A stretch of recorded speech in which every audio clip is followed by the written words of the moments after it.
at the Jets game. Yeah. Yesterday. Now, Maino, you were there, and people were believing people that y'all went together. Right. Absolutely not. I didn't even see him. People got to understand it's an 80,000 stadium. And the reason why it was such a big deal is because you have because let's rap about it with Jim Jones. Right. Understand that I got a relationship with him. So my whole thing is this: I really understand that I don't come from the same world a lot of people come from. If I got a relationship with you that extends past professionalism and it's personal, I'm at your home and I know your parents, right? I just don't feel right if you at odds with somebody else, right? Knowing that we got a personal relationship, going out my way to go congregate or party with them, right? Now, that's a choice. Seeing them somewhere else is not, right? Because two things can be true at the same time. I can respect my relationship that I got with you, but at the same time, it don't mean no disrespect to somebody else. It means that I'm just clear on where I stand. So would you have taken a picture if y'all did run into each other? I mean, I can't say that, right? Because the truth of the matter is it didn't happen, right? That man just gave back 75 years, so that should be the narrative, not a made up narrative about a football game. And Method Man was there too, by the way. He's the photographer. He was the cameraman. Crazy. And my choice in my relationship. See, this is what I'm saying. If my relationship with you is more than professional, then I'm gonna respect my relationship. That's just who I am as a man. What if you had, because you and Max B were cool before all this? Yeah, we was cool. He started a lot of people don't know he started his career by coming to Brooklyn to record with us. Right. Early on, before his affiliation with Jim Jones. This is a fact. So what does that mean for that relationship then? Because you guys did have a friendship too. But it's never been this extensive as the relationship that I got with Capo. Now listen to this. I don't think no man would feel no way about that because it's respect. I'm saying this is a man that I break bread with. We get money together. We got business together. We do family things together, right? So that relationship flourished in the last 5 years to a different level. Okay. So that's just the same as mine as me and you, right? Our relationship, I'm at your home. I know your parents. That's a different level of relationship. Right. I can't, my principle is not going to allow me to just, go out my way to congregate with people that you feel like you got a problem with, even if I'm not pumping that, even if I think that the problem should be over. Yeah. Which because you do think. Right, but that's not me. That's not my call. It's not your call. You would like it to be over, and you 100%. Yes. Okay. I would love for all of New York to be because Max B has said that he squashed things with Jim Jones. Right. But Jim Jones has not yet squashed but it. I'm the one that's been out here pumping New York unity for the last 5, 6 years, 7 years, or whatever. So I would love if that was a perfect world. But check this out. That's not my call, and I can't tell another man how to handle his issues. All I can do is say, look, this is the side that my relationship flourished on this side, and this is it is what it is. What's up, everybody? This is the world famous Ed Lover, and you are watching Forgotten Kings TV. That's right, Forgotten Kings TV. Come on, son. Yesterday, Max B was officially released from prison after spending 16 years behind bars.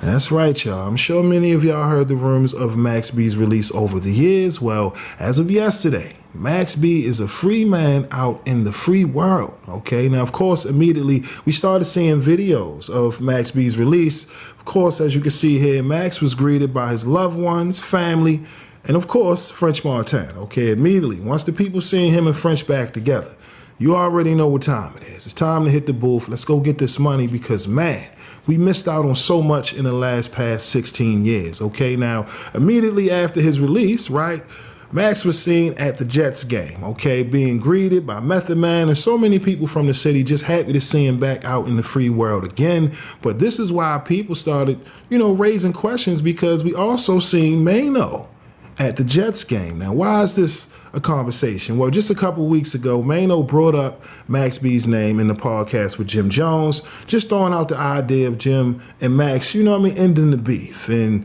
Jim seemed like he wasn't for it, okay? Now, of course, another episode goes by, Maino just randomly brings up the fact that, listen, when I rock with my homies, I rock with them a certain way, all right? I will never be seen hanging out with the enemy of one of my homies. This is what Maino said just randomly in the episode. You get what I mean? And then he's like, yo, for example, you would never see me at the Max B coming home party. You know what I mean? It was just random, but at the same time, this is why a lot of people just observe and watching everything. Because it's a lot of politics when it comes to NYC. I'm gonna be honest with you, especially when we're talking about, you know, podcasting and hip hop. A lot has changed right now, but the point is, if Jim is watching all of this, you know what I mean, these videos of Max B, I'm pretty sure he done with all of this. Because again, man, what if, right? What if there was never no beef? What if Max never went to jail? Think about all the money and opportunities missed out on beef in general. You know what I mean? Now, again, I understand loyalty. You know, Maino said it. I can't force someone to, you know, in the situation I had nothing to do with. However, think about the money that was missed out on because of beef, right? It ain't just the situation with Max and Jim Jones. Think about Jim and Cam and Dipset, right? 50. I mean, it's so many layers to this. This is why, you know, 50 was sending shots at Jim earlier today. You know what I mean? Because again, so many politics, but it's good to see Maino cleared up, right? Because again, the streets are talking. I'm sure Max B's name will come up again in the next episode of Let's Rap About It podcast because like I said, yesterday, listen, that's all you seen was the wave going down the timeline, man. It just, like I said, I'm just happy to see that Max is finally home because we heard about these rumors so many times. It was like, yo, I believe it when I see it. Well, guess what? It's reality, y'all. Max B is home. But y'all let me know. What are your thoughts on Maino clearing up, you know, the rumors of him running into Max B at the Jets game yesterday? Again, you know, are you seeing the situation how I'm viewing it? Because my whole thought process was, you know, why bring up Max's name? You know what I mean? After you see Jim, you know what I mean, shut it down the first time, I wouldn't even bother bringing it up again. But obviously, you know, Maino was seeing something here. And I get it. You know, it's the politics. Certain people mess with certain people, right? But thinking about all of the money missed out, like, come on, this is the shit that holds NYC back. You know what I mean? Because of the politics. Let's just say it like that. But just think, if everybody came together, how much more opportunities would have been presented.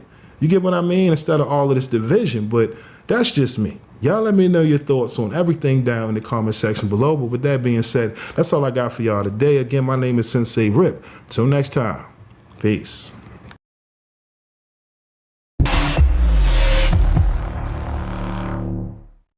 MREC TV.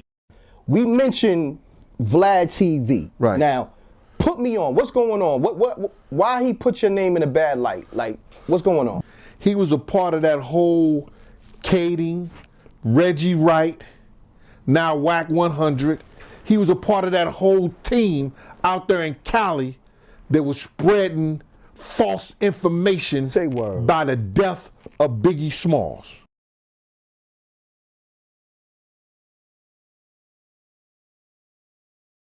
So they get the nigga and shit, so man, they put him on the car on the ground and shit, they rob him and shit. Like, the feel me, the shotty, I sawed it off myself, so I know that shit do real damage. TM had that shit to the nigga head, and I'm thinking to myself, it ain't even over no real money. I'm already about to go to jail. And I said, nah. And the nigga eased up off him. You feel me? Like, you know what I'm saying? Like, I was kind of terrified because I ain't even want to see that. Like, I one of them niggas like, I'll pat at you, but I ain't running up on you and shooting you in the face and then standing over you, hitting you 12 times. I'm not psychotic like that. Like, you feel me? If I did it, it was over some money or over some disrespect. So I was out to prove a point, not to, you know, maim or disfigure nobody. Like, I'm not a psycho type shit. Like, you feel me? Like, so, you know what I'm saying? That was a terrifying moment for me because I ain't want to see that, and I'm about to get sentenced, you feel me? Have you lived the life the streets tried to write for you, but ultimately found your own ending? Do you have a story of survival, betrayal, or redemption? We're looking for real people with real experiences to share their truth. If the streets tried to break you, but you made it out, we want to hear from you. Hit us up now to be a part of The Streets Is a Myth. I don't be wanting no distractions when I'm starting my day. I'm facing 20 years in jail. I don't got no time to... Thank you for watching my video. If you like what you see, make sure to hit that subscribe button if you haven't already. And also, hit that notification bell to get the latest on hip-hop, sports, comedy, whatever. All right, we got you covered over here at Forgotten Kings TV. And also, click on one of these videos, okay? All right, y'all.